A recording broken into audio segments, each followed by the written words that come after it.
Kwon, who's the co-founder of Terraform Labs, home to the Terra Luna ecosystem, is making a $10 billion bet on Bitcoin. And if you aren't familiar with Kwon or the Terra ecosystem, they're buying $10 billion worth of Bitcoin to back the reserves of their algorithmic decentralized stablecoin known as UST. In today's video, we're going to cover why they're buying Bitcoin to help keep the peg of UST to prevent the death spiral of a $16 billion stablecoin asset, what other assets they're expanding to in the reserve, and how this all plays into the curve wars.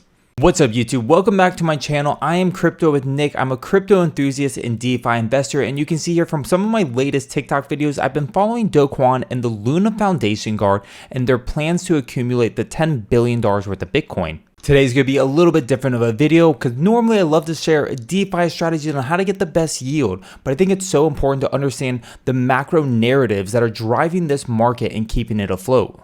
We have a tweet here from Kwon that on March 15th, their plan to buy $10 billion worth of Bitcoin is going to launch us into a new era of monetary policy. But let's kind of take some steps back. Let's talk about how UST actually functions and why something like a Bitcoin reserve is even necessary. Most people are familiar with stablecoins such as USDC or USDT. These are stablecoins pegged to the US dollar, and for every $1 of USDC minted, there is $1 of fiat held in the reserves. And then there's other type of stablecoins known as over-collateralized stablecoins, and this would be the stablecoin DAI. We can see here there's a basket of assets that make up DAI, things like USDC, ETH, and Bitcoin, meaning for every $1 worth of DAI minted, you need to provide more than $1 to do so.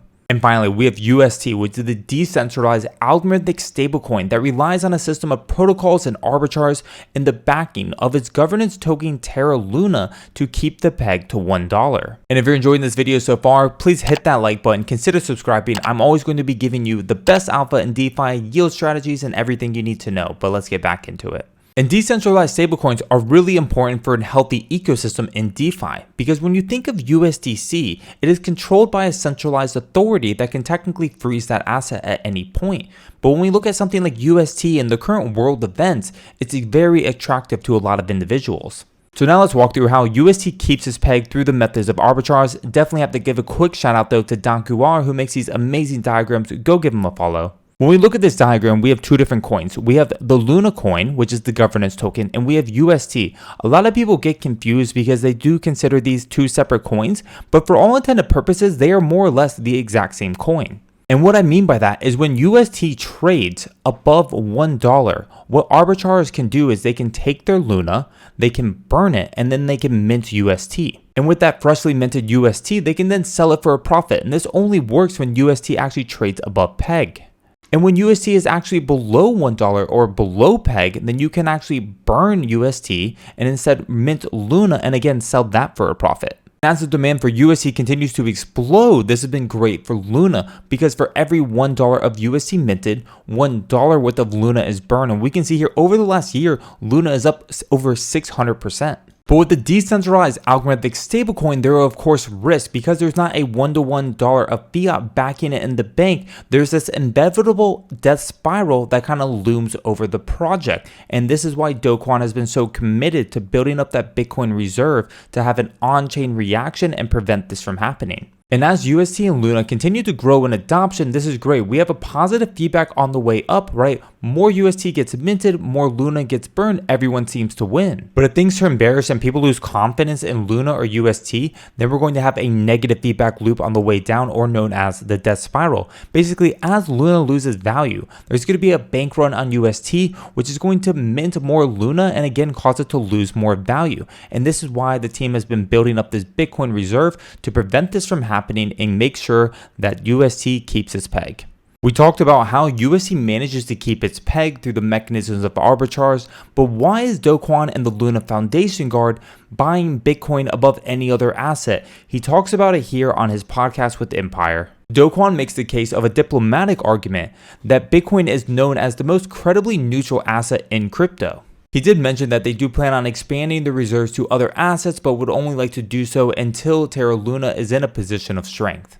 And that their goal is to become the largest holder of Bitcoin just below Satoshi Nakamoto themselves. Now I should make one correction that Kwon is not single-handedly buying $10 billion worth of Bitcoin all by himself. He is a member of the Luna Foundation Guard. If you'd like to learn a little bit more about some of the other members, you can find it at lfg.org. And if we look at the Luna Foundation Guard's wallet, we can see at this point they've accumulated a $1.6 billion balance in Bitcoin, which is about 40,000 Bitcoins. And if we look at the world's largest Bitcoin wallets, we can see here we have the Luna LFG wallet coming in at number 19 of the largest Bitcoin holdings, well on their way to becoming one of the top holders. Now let's talk about how the Luna Foundation Guard actually purchases Bitcoin, because there's a lot of FUD surrounding this concept where people believe that they're just minting money out of thin air and they're purchasing Bitcoin, but that's not really true.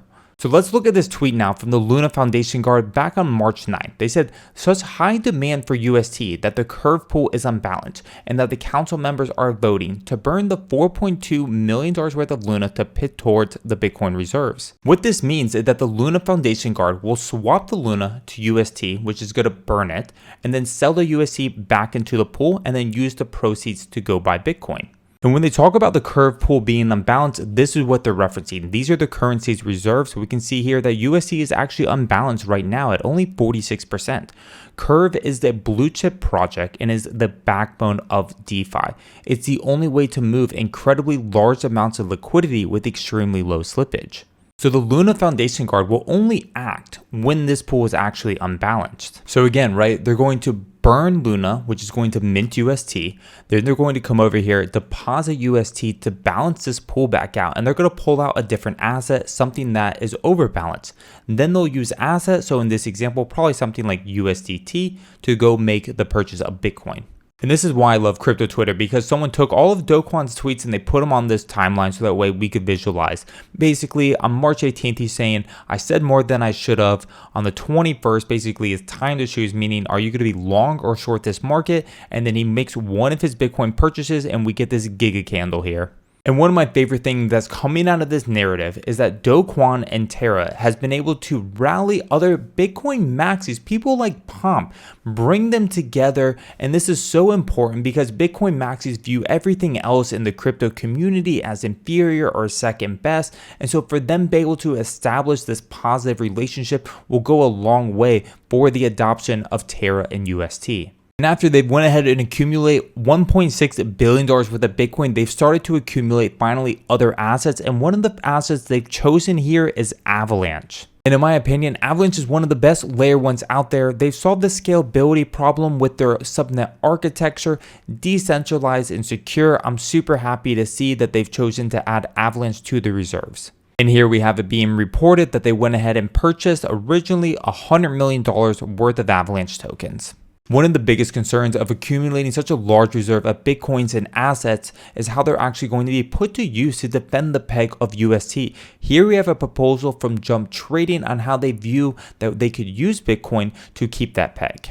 And if you aren't familiar with Jump Trading, they're heavy backers of crypto and DeFi. Recently, they even covered the $320 million wormhole hack.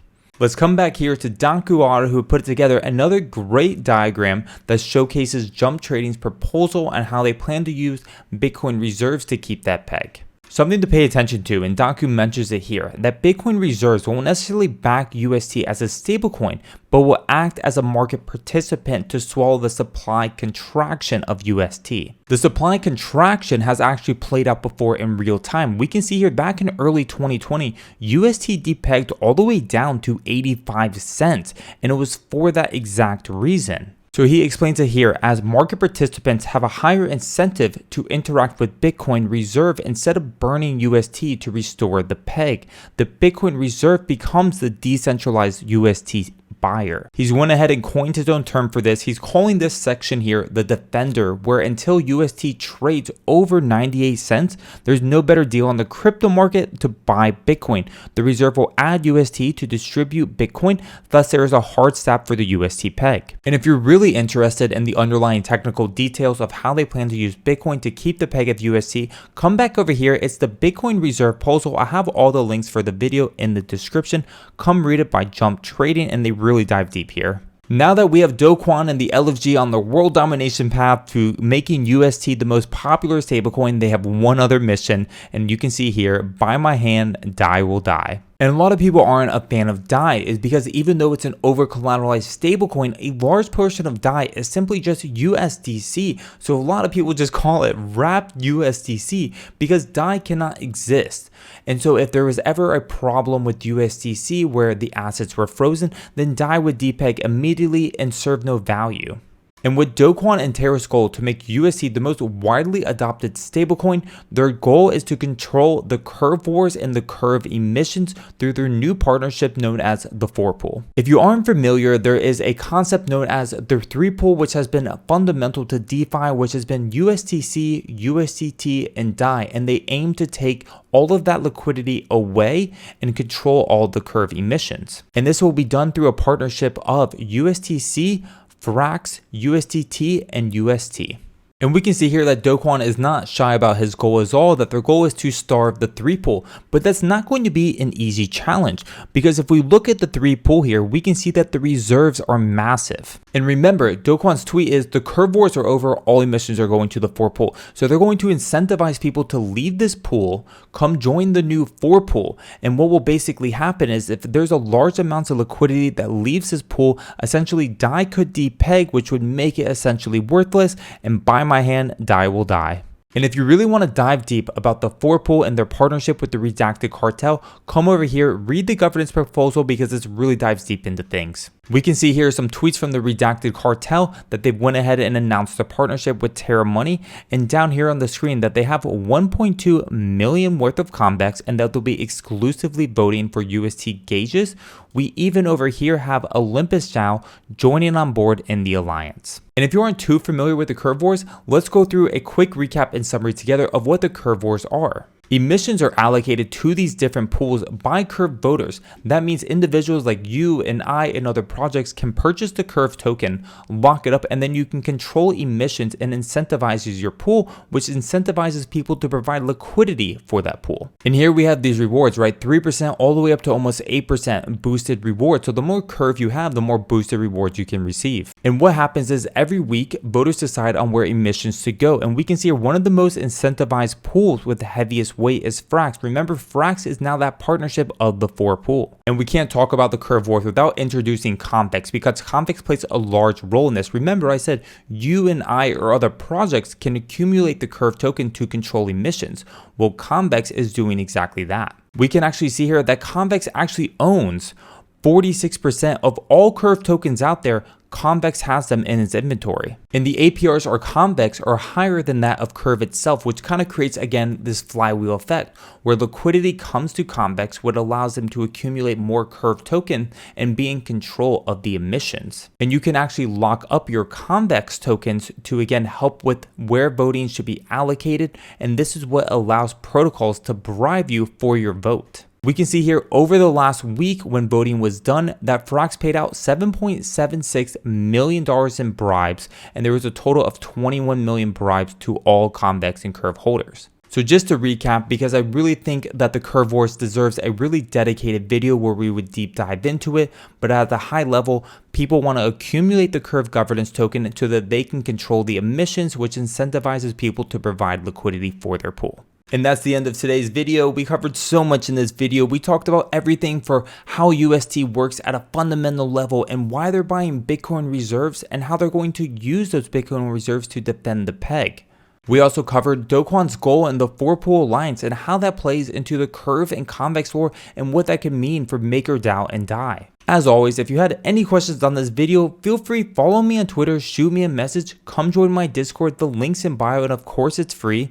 All the links for everything will be in the description of the video, but see you in the next one. Cheers and happy farming.